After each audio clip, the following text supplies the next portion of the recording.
Hi everybody, Rob McFadden here. Today I'm going to present a chapter from a book titled Mind Matters, a resource guide to psychiatry for Black communities. The book is brilliant, but I selected a chapter for review that is especially pertinent today. Dr. Malaika Berkeley's chapter on racism and inequalities in mental health. Dr. Berkeley educates the reader on healthcare inequalities by definition and by example.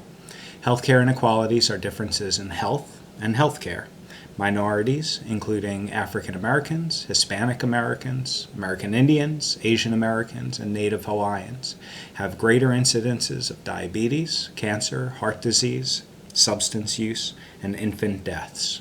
They die at an earlier age from these ailments. They have less access to quality health care and less access to any health care. And even when factors such as age, social standing, wealth, location, language, gender, sexual identity, and orientation are controlled, these inequalities persist. Dr. Berkeley gives specific examples about disparities in African Americans versus white patients. For instance, Black patients are twice as likely to be diagnosed with diabetes as white patients.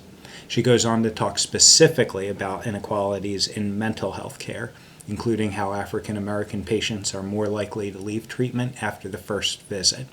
This is a particularly devastating statistic to me.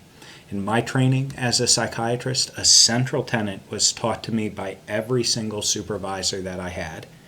The goal of the initial session is to ensure a second session occurs. The lack of follow-up after session 1 goes against this basic truism of clinical psychiatry. Another disturbing fact shared by Dr. Berkeley is regarding inferior treatment of depression. Only 27% of African Americans were prescribed antidepressants when first diagnosed with depression, compared to 44% of Caucasians. In my practice and in discussion with other healthcare providers, it is education that boosts the percentage of patients receiving optimal care and follow-up.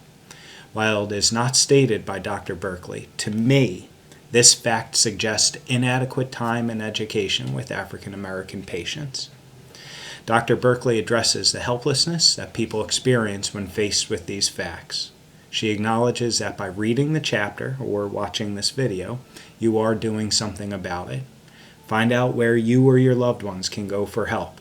Use resources that are available and help a loved one take that brave first step to seek treatment.